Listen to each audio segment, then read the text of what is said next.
क्या आपने कभी सोचा है कि हमारे शरीर के अंदर की शानदार मशीनें कैसे बनती हैं? हमारी उंगलियों के सिरे से लेकर हमारे दिमाग के इंट्रिकेट नेटवर्क्स तक सब कुछ टाइनी वंडरस मॉलिक्यूल्स, जिन्हें प्रोटीन कहते हैं, से चलता है। वे हमारे बायोलॉजिकल किंगडम के वर्कर्स, बिल्डर्स, मैसेंजर्स, डिफेंडर्स हैं। ये एक सिंपल कोडेड मैसेज की ग्रैंड स्टोरी है जो हमारे सेल्स के कोर से शुरू होकर एक कॉम्प्लेक्स फंक्शनल प्रोटीन में बदल जाती है। आइए इस जर्नी पर एक साथ चलें, जीवन की सबसे फंडामेंटल प्रोसेस को सिंपल शब्दों में सुलझाते हुए। हम शुरुआत करेंगे मास्टर ब्लूप्रिंट, डीएनए और उसके स्पेसिफिक रेसिपीज, जीन्स से। कल्पना कीजिए एक वास्ट और एंशिएंट लाइब्रेरी जो एक शहर के सबसे प्रोटेक्टेड हिस्सों में स्थित है। इस लाइब्रेरी में शहर को बनाने, चलाने और मेंटेन करने के लिए आवश्यक हर जानकारी मौजूद है।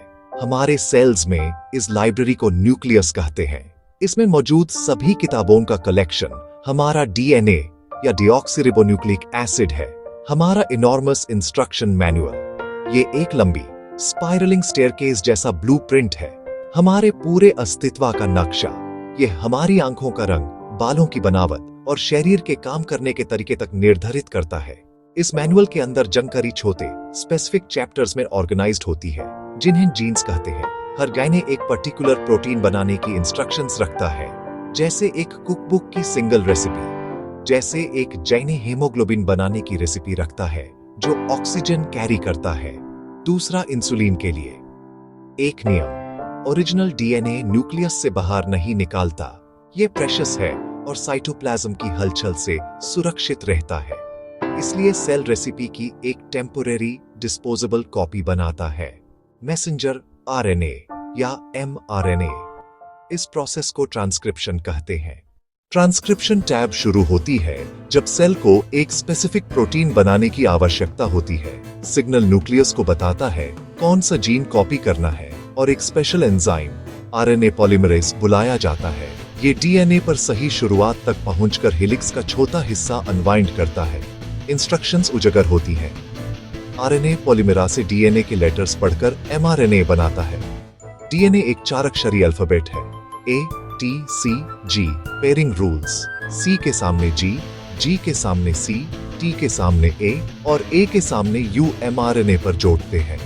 एंजाइम न्यूक्लियोटाइड्स को एक एक करके जोड़ता है और एक लंबी सिंगल स्ट्रैंडेड एमआरएनए उभर कर निकालती है। कीने के अंत पर स्पेशल सिग्नल मिलता है, एंजाइम रुकता है और एमआरएनए रिलीज होता है।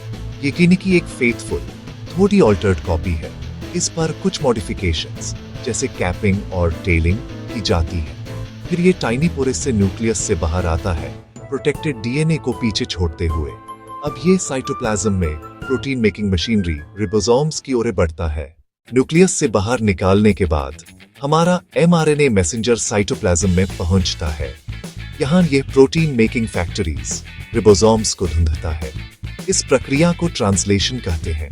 इंस्ट्रक्शंस 3 के ग्रुप्स में पढ़े जाते हैं। एमआरएनए पर हर 3 लेटर सीक्वेंस को कोडों कहते हैं। उदाहरण AUG, GCU, CGA। हर कोडों एक स्पेसिफिक इंग्रेडिएंट से मेल खाता है। ये इंग्रेडिएंट्स अमीनो एसिड्स कहलाते हैं, लगभग 20 प्रकार, जो प्रोटीन्स के बिल्डिंग ब्लॉक्स हैं। रिबोसोम को सही अमीनो एसिड कैसे मिलता है? ट्रांसफर आरएनए या टीआरएनए टाइनी डिलीवरी ट्रक्स जैसे काम करता है। हर टीआरएनए के एक तरफ 3 लेटर एंटीकोडन होता है जो एमआरएनए के कोडों से मैच करता है और दूसरी तरफ उसका अमीनो एसिड। उदाहरण के लिए एंटीकोडन UAC वाला टीआरएनए मेथियोनिन ले आता है क्योंकि ये AUG के कॉम्प्लीमेंट्री है। रिबोसोम कहीं से भी शुरू नहीं करता, यूज स्टार्ट सिग्नल चाहिए। आमतौर पर स्टार्ट कोडों AUG होता है। AUG न सिर्फ शुरुआत बताता है बल्कि मेथियोनाइन के लिए कोड भी करता है। असेंबली लाइन यहीं से चलती है।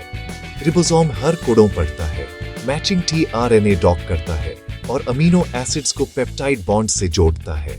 चेन बढ़ती है, जैसे नेकलेस पर बीड्स को प्री डिटर्मिन्ड ऑर्डर में पिरोया जाता है।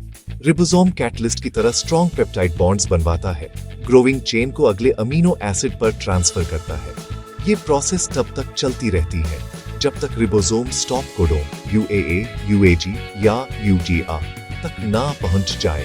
स्टॉप कोडों किसी अमीनो एसिड के लिए कोड नहीं करता। यहाँ कोई टीआरएनए बिंड नहीं होता। रिलीज फैक्टर आकर असेंबली तोड़ देता है, नई पॉलीपेप्टाइड चेन रिलीज होती है और रिबोसोम अगले मैसेज के लिए तैयार हो जाता है। कई रिबोसोम्स एक ही एमआरएनए पर काम कर सकते हैं, एफिशिएंट असेंबली लाइंस एक साथ। लेकिन चेन अभी फंक्शनल प्रोटीन नहीं बनी। अब आगे आता है फोल्डिंग और मॉडिफिकेशंस का कला। ट्रांसलेशन से एक पॉलीपेप्टाइड चेन का निर्माण होता है, पर कहानी यहीं खत्म नहीं होती। जैसे फैक्ट्री फ्लोर पर बिखरे कार पार्ट्स तब तक कर नहीं बनते जब तक सही 3D शेप में असेंबल ना हो जाएं, वैसे ही पॉलीपेप्टाइड को प्रिसाइज और कॉम्प्लेक्स 3 डायमेंशनल स्ट्रक्चर में फोल्ड होना होता है।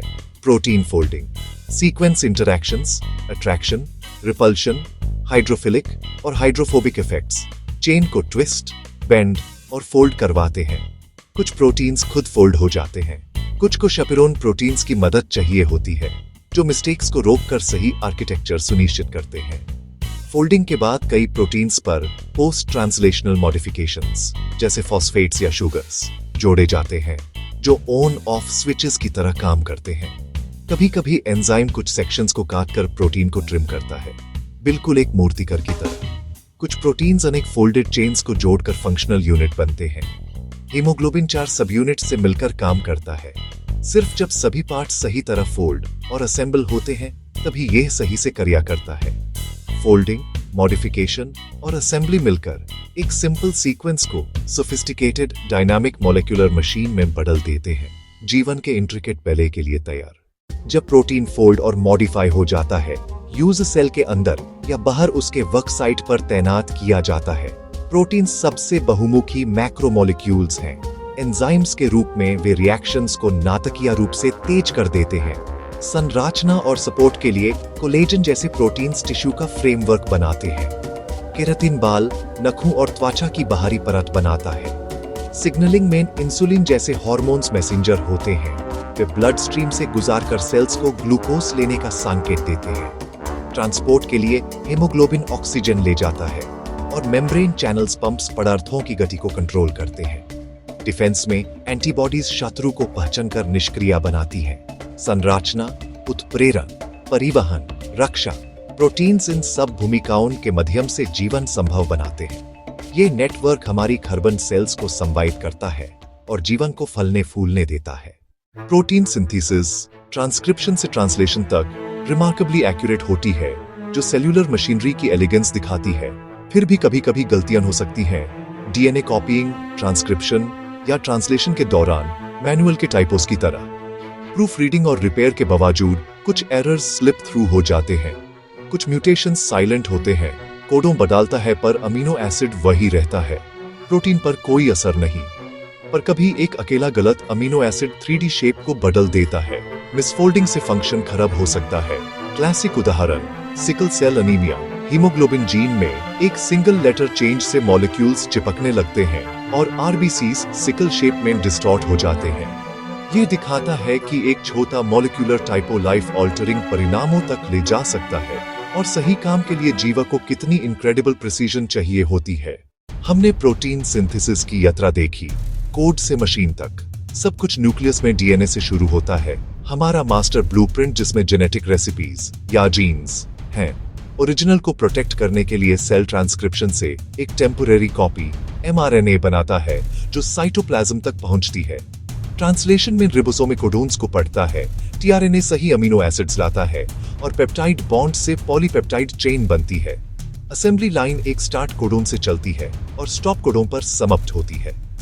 उसके बाद फोल्डिंग, पोस्ट ट्रांसलेशनल मॉडिफिकेशंस और कभी मल्टी सब यूनिट असेंबली प्रोटीन को कार्यक्षम बनाते हैं।